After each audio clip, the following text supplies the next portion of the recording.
Y'all think too small, I got big dreams. You just starting, I'm way ahead at the end scenes. Started reading and dodging all of the quick schemes. Money like your Spotify, boy, I got 10 streams. Be real big, I gotta make it just for my kids and for their kids. Just kids, that's wealth years. I am Daniel. And I'm Sara. And this is the Acquisitive Podcast, where we talk about deals that don't make it all the way to closing or struggle to close.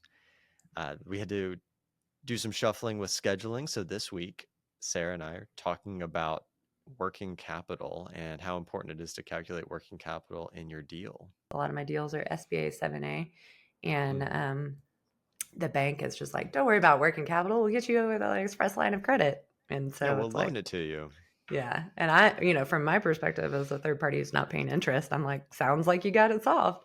But like, recognizing that the interest rates are pretty abysmal right now, and that you could save a good deal of money by just like altering the purchase price to account for some liquidity on day one. Makes me think that's an area that I could add more value to my clients.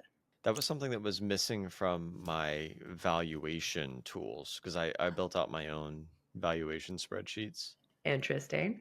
And I was talking to a really experienced business broker, M&A intermediary turned fractional CFO. Okay. And she was showing me hers, and I was going through mine, and that's what we do. I know. You right? show me. You show yeah. me. You show me yours. I'll show you mine. With Excel spreadsheets. No. Between the sheets. Between the sheets. That's it. Mm-hmm. The spinoff podcast. Where we share each other's spreadsheets. Gross. Like, there's so much more there. No, I'll let it go. The dorkiest. Mm-hmm. Anyway, so so I was looking at net profit. I was looking at profit. I was looking at the P&L, the balance sheet, the tax returns. But she had this whole really beautiful net working capital breakdown that I did not have. And it's interesting that you have that, because I've been suggesting that that's a really good kind of magnet. Is that what they call it in marketing? The first thing that's free. And you get, there's magnet? Lead magnet. There's like a million, it's a dime a dozen. How much is your business worth calculators? Because every broker has one of those. But there's not any like how much working capital do you need calculator.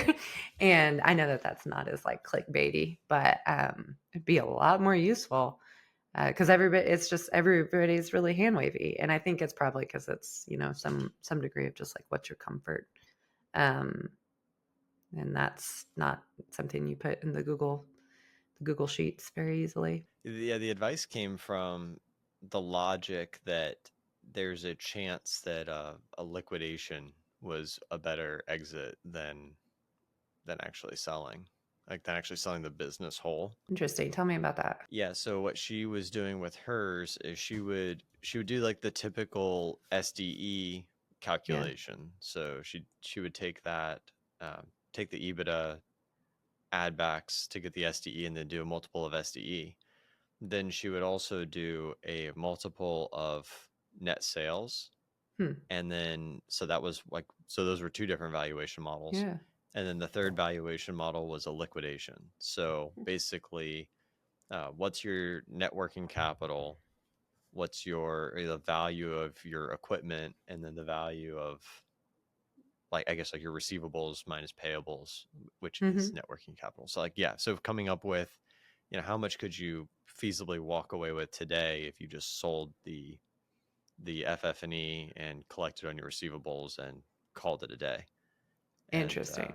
And, I guess there were some cases where that made more sense. It was worth more to sell it that way. That's interesting. Well, I mean, my dad had a construction company growing up, and that was what, at least his understanding, which I never questioned because I was a kid and he was a dad running a business.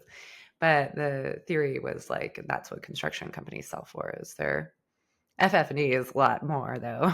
Like in construction, that's substantial. And then, receivables, cash in the bank.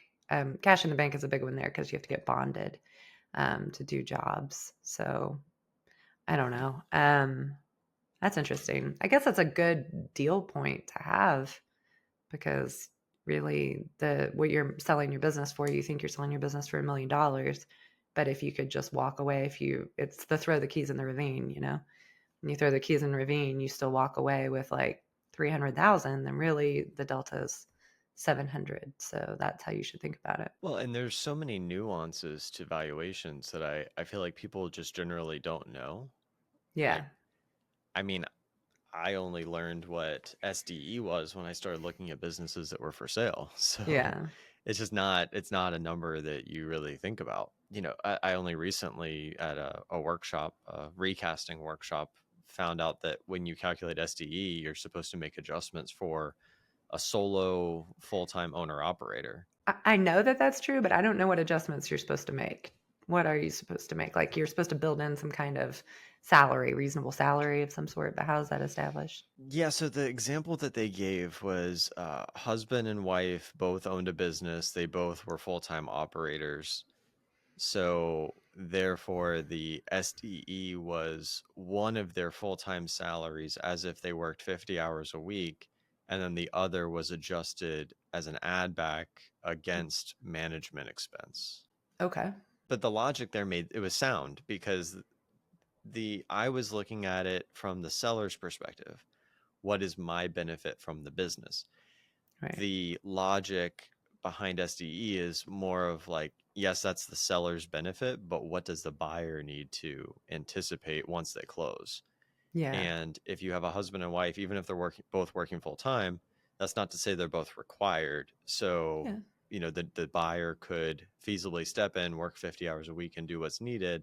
And if they need that extra help, then that spouse's salary would be allocated to management, not to, Yeah.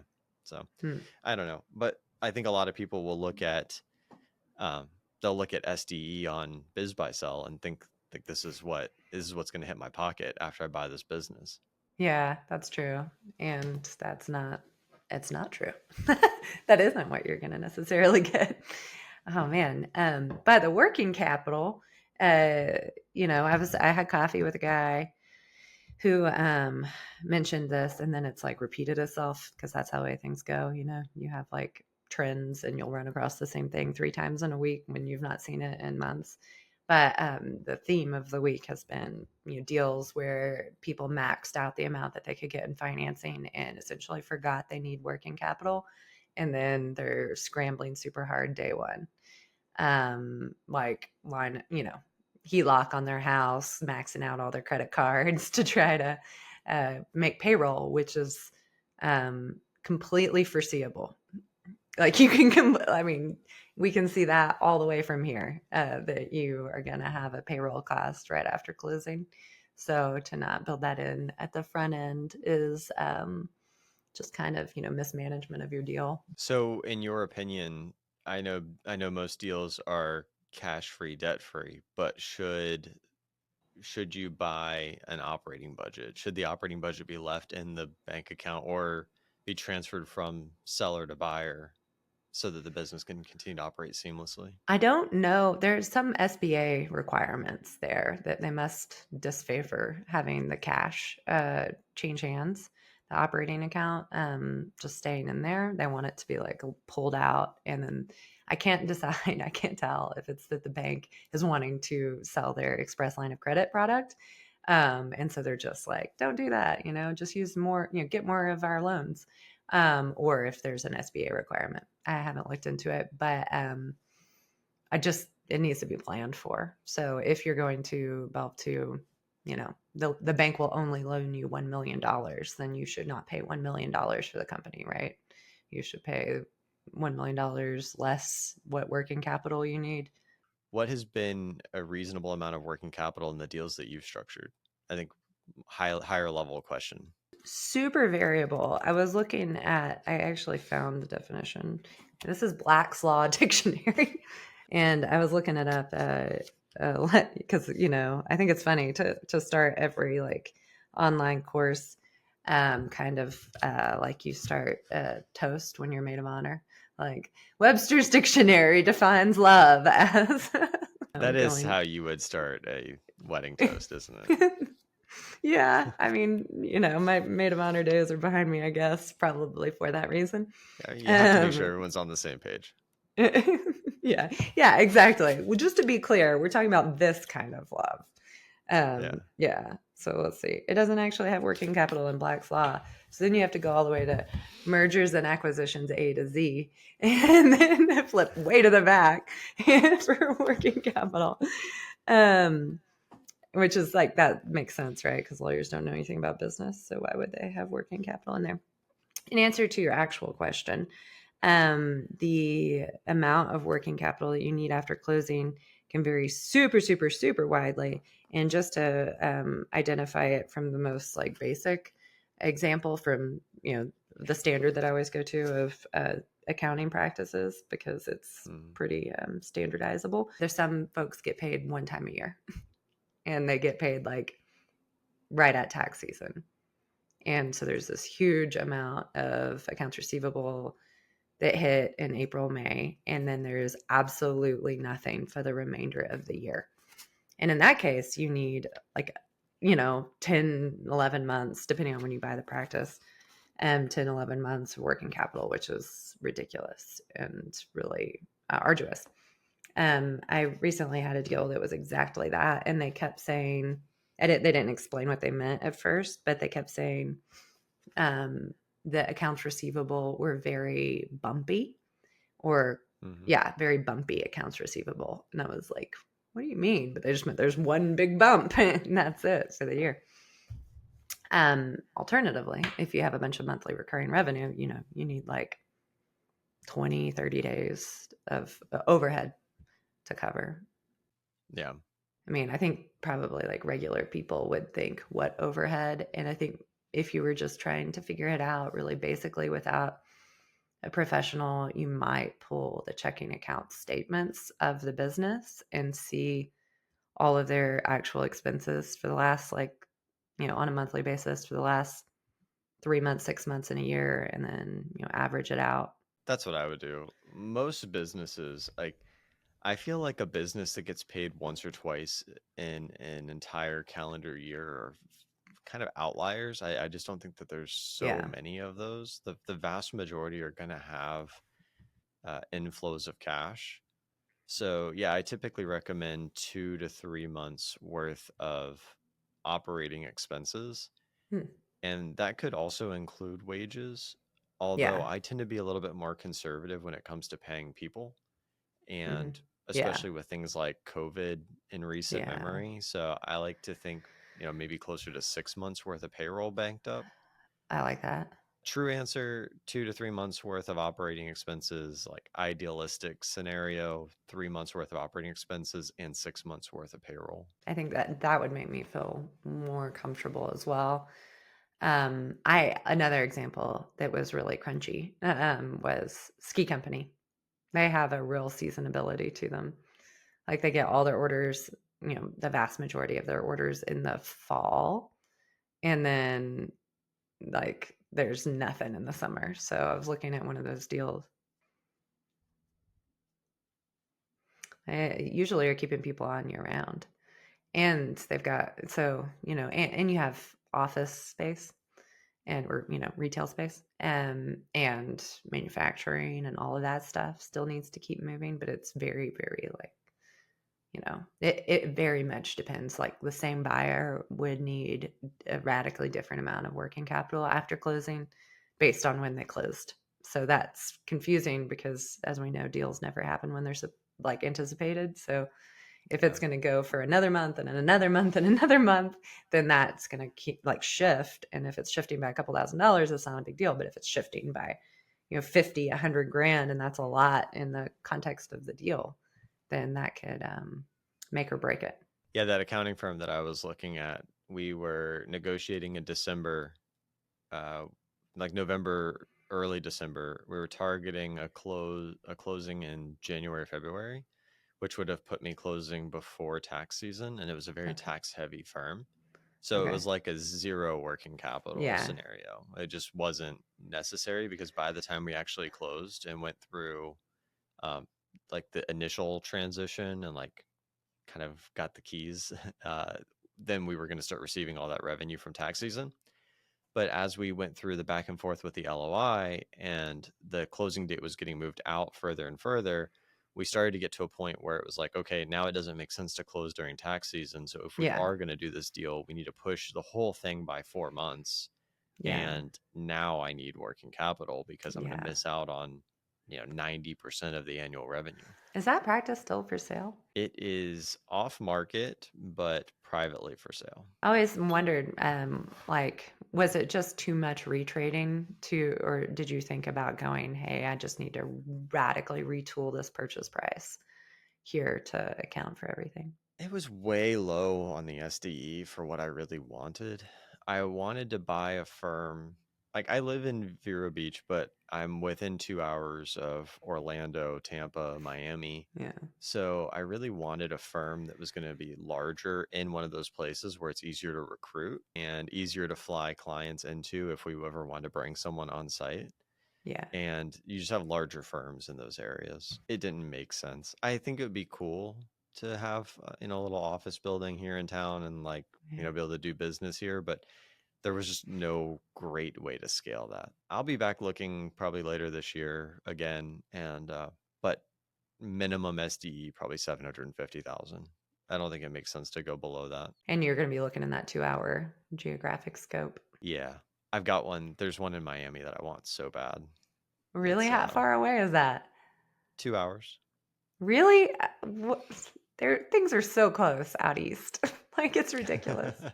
I can't drive 2 hours to anything in the, I guess, Midwest flyover states. I talked to the firm owner a while back. They focus on multinational taxation, which is huge when you're like a digital nomad or you're a professional service provider. When you work online and you can work from anywhere, there is a big incentive to go and work in other countries. Yeah. And most accountants just won't even touch it. I haven't been able to touch it, and I've never really been able to build a good referral partnership with someone who would. And being in Miami, they did get their start with people who split their time between Miami and South America. Yeah. But now they have an entire division for European expats. And oh man, you could market that digitally so well. It'd be ridiculous. Yeah, and it's not really marketed at all. It's like all word of mouth. It's a beautiful firm. It's like, by the numbers. The firm's probably beautiful too. I haven't been there, but the numbers are beautiful. So yeah, when he's ready to sell, I'm going to jump all over that. Oh man, that'd be great. Digital nomad, and there's got to be so many puns in there. Yeah, there's not a ton that focus on that or have solutions for that need. Well, it feels like, in the same way that lawyers are, accountants kind of spring up with local needs, and they just address everyone who's in their geographic area's needs. And inevitably, one or two people will be like, I also have property in Mexico, or, I split time between here and the Virgin Islands. But, it's not in any of those local accountants' best interest to be like, let me dig in on this one weird specific issue for you.